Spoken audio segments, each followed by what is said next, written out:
Hello everyone, Nodson here, and welcome to part 3 of my Monsters Inc. Scare Island Let's Play.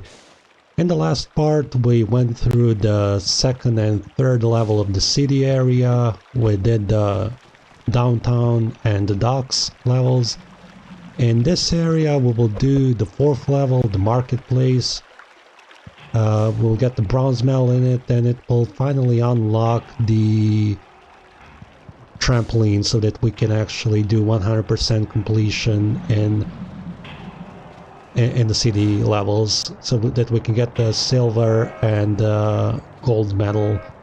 And I was starting the last let's play with little anecdotes of mine, but I'm not sure if that's actually a good format. You probably want to see me just jump in the level and play around. Maybe I can talk.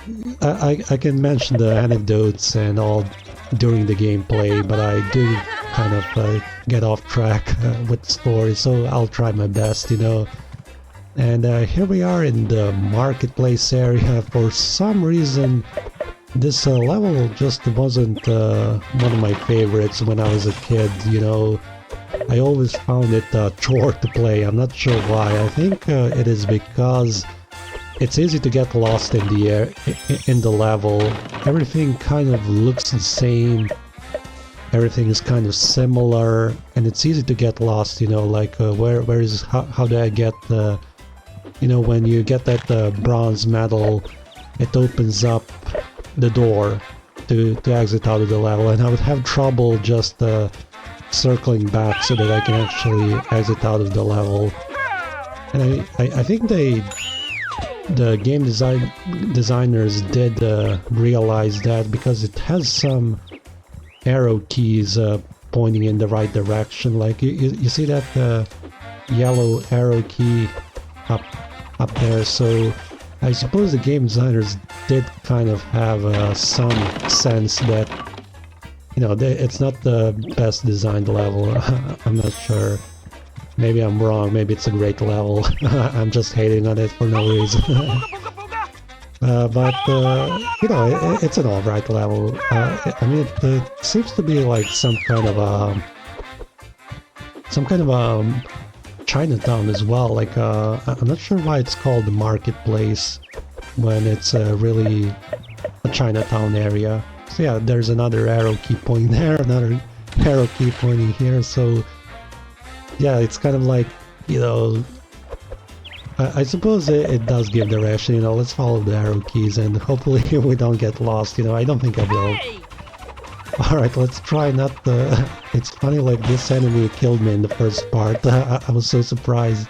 Let's not have that happen again. That was embarrassing, like a 30-year-old guy getting killed in a kid's game. That was so funny. Yeah, let's follow this arrow key. It's pointing to some boxes to break.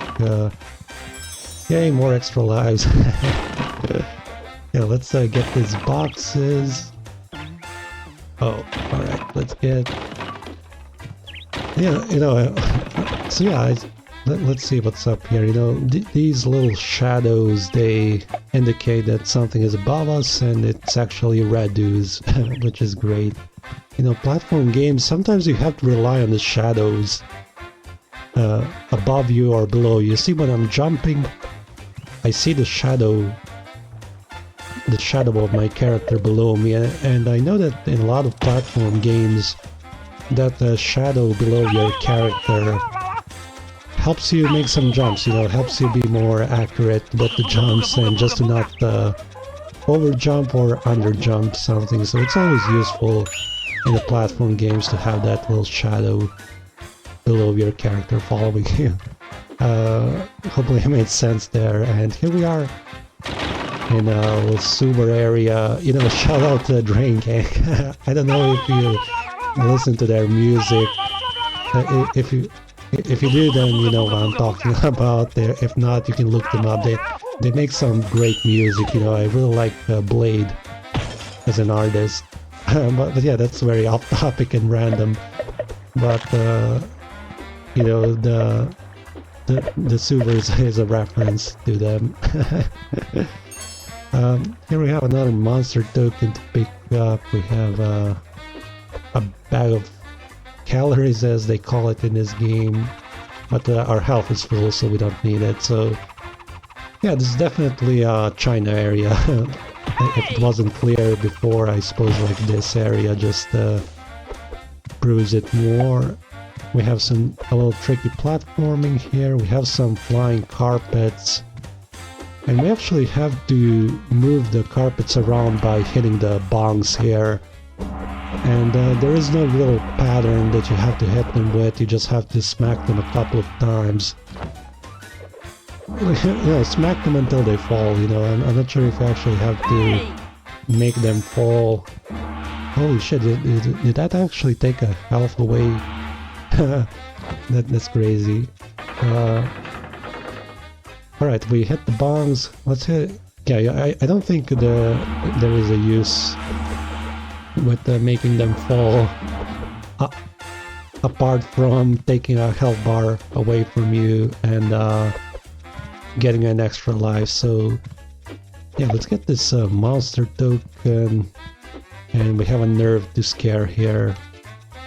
He looked like a red nerve for a moment, but it's actually the orange nerve, so we could go ahead and scare him. Alright, here we are on top of a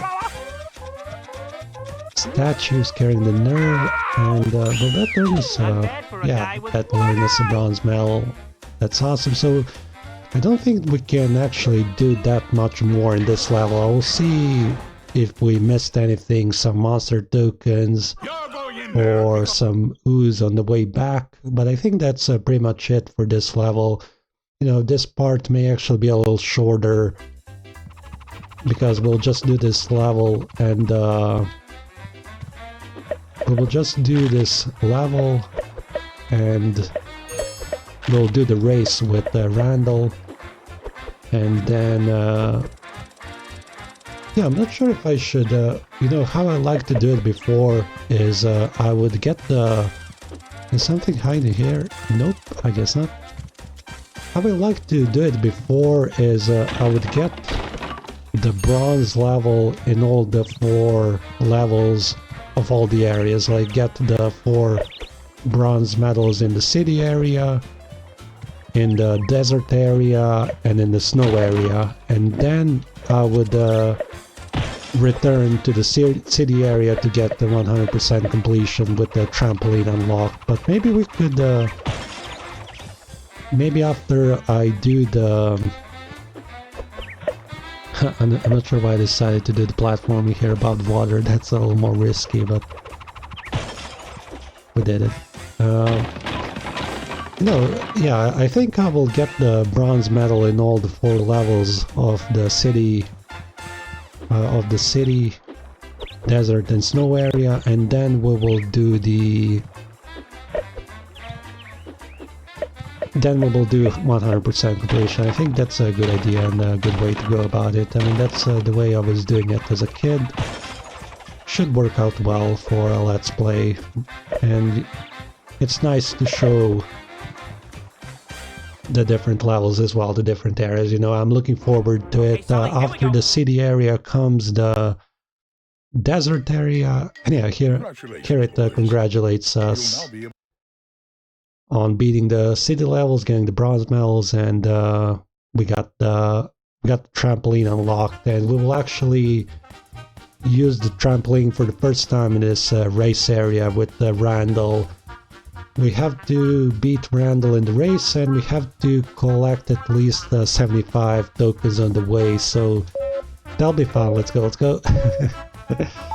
Actually, I remember as a kid, I mentioned it in the first part, how I have this obsession with picking up all the items, getting all the objectives, just not missing anything. And that's like an obsessive compulsive disorder that I have with me, and a superstition comes with it as well, as in if I don't pick up everything in the level, something bad will happen. That's so funny to me. but I believe we missed a token or two. Yeah, we missed a life token just now as well. But, you know, as a kid I would get so upset that I would actually restart the race. And you know, I had to pick up all the tokens, like no way. But we actually seems like we got more than 75, so we just have to make sure we get in front of Randall, and we beat him. We beat the race. We got 120 tokens, and I'm not sure how many tokens there are in the whole race. Maybe 125.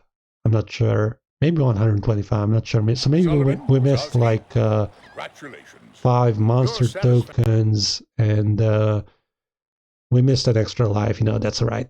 But yeah, we actually used the trampoline. From what you saw, you know, they work pretty simple. You just jump on them, and it gives you a boost to the high platform. So yeah, here it puts us in front of the desert gate for the desert area. We will play them in the next part. We'll play the Sphinx and the Oasis, and the Oasis is really my favorite level in the whole game. I think for a lot of people it probably is, you know. It has such an amazing reggae soundtrack, and it's just a very pretty level. The vibes are just great on it. So yeah, that'll be it for this part, guys. I'll see you guys in the next part. Alright, bye.